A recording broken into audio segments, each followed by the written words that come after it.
আসসালামু আলাইকুম ওয়া রাহমাতুল্লাহি ওয়া বারাকাতুহু। ইয়াতীমদের বিষয়ে আল্লাহ রাব্বুল ইজ্জাত কি বলেছেন এবং রাসূল পাক সাল্লাল্লাহু আলাইহি ওয়াসাল্লাম আমাদেরকে কি শিক্ষা দিয়ে গেছেন ইয়াতীমদের ব্যাপারে।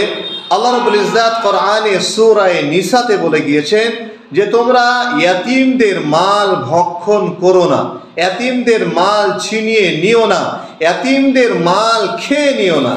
তার মাল, তার সম্পদ যেটি রয়েছে তার হেফাজত করার দায়িত্ব যদি তোমাকে দিয়ে থাকা হয়, অবশ্যই সেইটার দায়িত্ব পালন করো।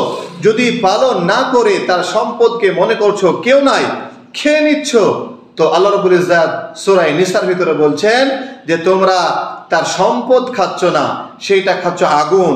আর অতি তাড়াতাড়ি কম সময়ের ভিতরে, অর্থাৎ তুমি যখন মারা যাবে, মারা যাবার পরে পরে সেই আগুনেই তোমাকে নিক্ষেপ করা হবে। তাহলে এই ইয়াতীমদের মাল যদি আমরা খেয়ে থাকি, ইয়াতীমদের সম্পদ যদি আমরা নষ্ট করে থাকি, তাহলে কিন্তু ভয়ানক যে জাহান্নামের আগুন, সেই জাহান্নামের আগুন আল্লাহ রাব্বুল ইজ্জাত আমাদের জন্য তৈরি করে রেখেছে। যেটা আমরা খাচ্ছি সেইটাকে জাহান্নামের আগুন বলা হয়েছে।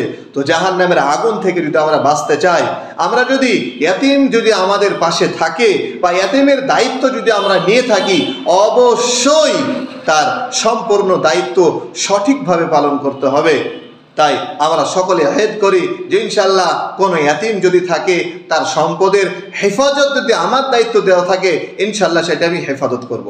এবার রাসূল পাক সাল্লাল্লাহু আলাইহি ওয়াসাল্লাম কি বলছেন, কোন ব্যক্তি যদি কোন ইয়াতীমের মাথায় হাত ফেরে, এই যে মাথা আছে, মাথার উপরে হাত ফেরে, তো হাত ফেরার কারণে তার হাতের তালুর নিচে যতগুলি লোম পড়বে, চুল পড়বে, আল্লাহ রাব্বুল ইজ্জাত ততটা নেকি সে ব্যক্তিকে দেবে।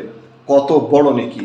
আর আজকে আমরা ইয়াতীমদেরকে দেখে কিছু ভাবি যে ইয়াতীম তার কি আছে, কি করবে, কিন্তু রাসূল পাক সাল্লাল্লাহু আলাইহি ওয়াসাল্লাম এত সুন্দর নিজাম আমাদের জন্য রেখে গিয়েছেন, আমল করে গিয়েছেন। আল্লাহ রাব্বুল ইজ্জাতের হুকুম যে তোমরা ইয়াতীমদের সম্পদকে খেয়ে নিও না।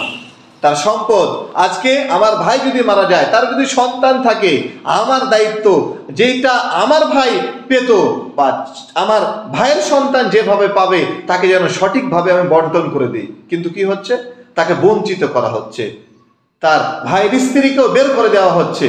তো এইরকম বঞ্চিত তাদেরকে যেন আমরা না করি, তাদের যে হক, সে হককে যেন আমরা আদায় করি সঠিকভাবে। তার জন্য আল্লাহ রাব্বুল ইজ্জত বলেছেন, তাদের সম্পদ যদি তোমরা খেয়ে নাও, তোমরা ভেবো না তাদের সম্পদ খেয়ে নিচ্ছ, তোমরা যে জিনিসটা ভক্ষণ করছো সেইটা দুনিয়ার আগুন না, সেটা জাহান্নামের আগুন।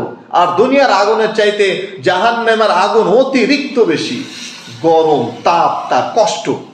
তো তার জন্যে জাহান্নাম থেকে বাঁচার জন্যে ইনশাল্লাহ কোনো ইয়াতীম যদি আপনার আশেপাশে থাকে, তাকে শ্রদ্ধা করুন, তাকে ভালোবাসা দিন, তাকে সুন্দরভাবে গড়িয়ে তোলার জন্যে একটু যদি সম্পদ থাকে, সম্পদ দিয়ে সাহায্য করুন। তো তার জন্য সকলের কাছে বিনীত আবেদন, অবশ্যই নিজের ঘরে যদি থাকে তাহলে তা আপনার নিজের দায়িত্ব নিয়ে অবশ্যই এইসব জিনিসগুলো পালন করার আমরা সকলেই চেষ্টা করব। এবং রাসূল পাক সাল্লাল্লাহু আলাইহি ওয়াসাল্লাম মাথায় ভালোবাসার মহব্বতের সহিত হাত ফেরার কারণে নেকি বলেছেন। তো ইনশাল্লাহ ইয়াতীম যদি কেউ আমার আশেপাশে থাকে, তাকেও আমি একটু সম্মান দেব।